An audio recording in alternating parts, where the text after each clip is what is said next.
Geldi Cebrail çağırdı, kalk Muhammed Mustafa, hak seni miraç okudu, davete kadir huda. Evvel emanet budur ki bir rehber tutasın, kadimi erkana yatıp tariki müstakime. Muhammed sükûte vardı, dedi senden yol kazıp, şimdi senden el tutayım, hak buyurdu ve dua. Muhammed belim bağladı, ahırında Cebrail, İki gönül bir edülen yürüdüler dergaha. Vardı dergah kapısına, gördü bir aslan yatar. Aslan anda hamle kıldı, başa koptu bir fena. Buyurdu sirri kainat, korkma Habibim dedi. Hatebi nazına ver gel, aslan ister nişanı.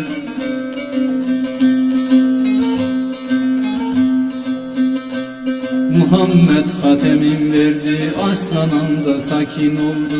Muhammed'e yol verildi, aslan gitti nihane.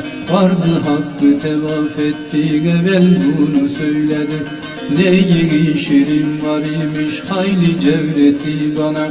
Gördü bir beçare derviş, hemen yutmak diledi.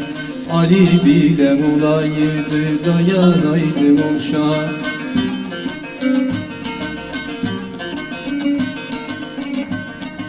Doksan bin kelam danıştı iki gönül dostuna. Tevhidin armağan verdi yeryüzünden insana. Ey benim sirri devletlim, sana tabidir Habibim. Eğililen secde kıldı eşiği kıblegâh. Güdüretten bir hon geldi, sütü elma baldan aldı. Muhammed teslini sundu, noşette zemetullah'a. Ayak üzerine kalktı, ümmetini diledi. Ümmetine rahmet olsun dediğin anda kibriya. Eğilüyle secde kıldı, hoşka sultanım diyor. Boyu devine giderken yol uğradı gırklara. Vardı gırklar makamına, oturup oldu sakin. Cümlesi de secde kıldı Hazreti Emrullah'a. Muhammed de sürdü yüzün, Hakk'a teslim etti gözün.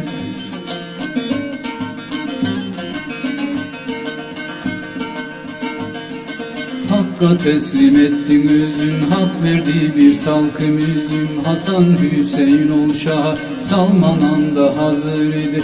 Şehdullah'ın diledi, bir üzüm tanesi koydu Salman'ın keşkullah'a.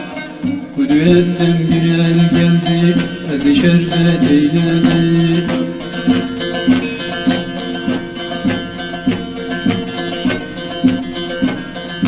Hatemin ol elde gördü muradı müşkül halayı.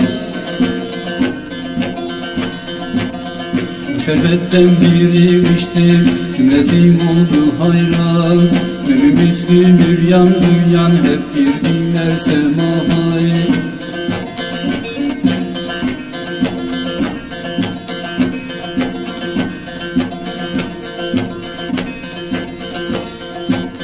Cümlesi de el çırpı ben dediler Allah Allah. Muhabbette bile kalktı kınar ile semahari. Muhammed de coşa geldi, tacı başından kalktı. Şemdesi kırpare oldu, kınar bağladı beni.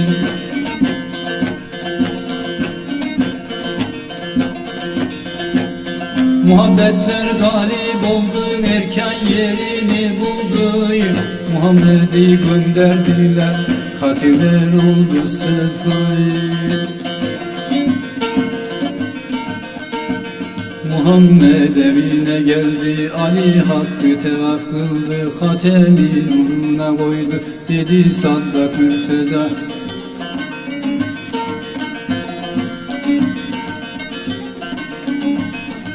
Evveli sen ahiri sen ey velayet madenim, cümlesi de sana bağlı imami pişva. Gel ha gel ey şahhatayım, gizli sırrım söyledim, hak sözden inandıramadım özü çürük ervah.